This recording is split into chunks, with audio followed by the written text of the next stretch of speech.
প্রিয় নেতা জনাব তারেক রহমানের নেতৃত্বে আমাদের ঐক্যবদ্ধ থাকতে হবে। আমাদের ভোটের অধিকার নিশ্চিত না হওয়া পর্যন্ত আমাদের সংগ্রাম চালিয়ে যেতে হবে।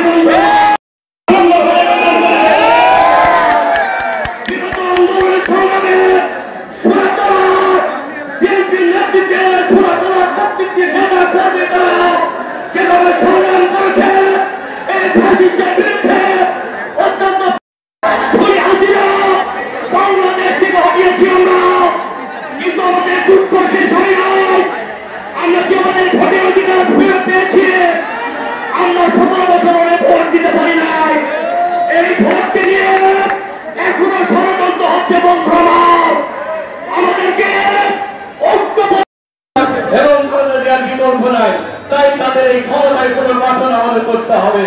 আপনারা সবাই ঐক্যবদ্ধ থাকবেন। তাদের প্রতি হত করবার জন্য জন্ম অনুষ্ঠান 1978 সালে এই 1 সেপ্টেম্বর শহীদ রাষ্ট্রপতি জিয়াউর রহমান শহীদ রাষ্ট্রপতি জিয়াউর রহমান তার মাগফিরাত কামনা করে আমার বক্তব্য শুরু করছি। আজকের অনুষ্ঠানের সম্মানিত সভাপতি আমার স্নেহাস্পদ দীর্ঘদিন যার সঙ্গে আমরা একত্রে কাজ করেছি, 90-এর দশক থেকে প্রায় 35টি বছর একসাথে আমরা কাজ করেছি। এই এলাকার সকল ক্ষেত্রে বিএনপি নেতৃত্ব দিয়েছেন। আজকের অনুষ্ঠানে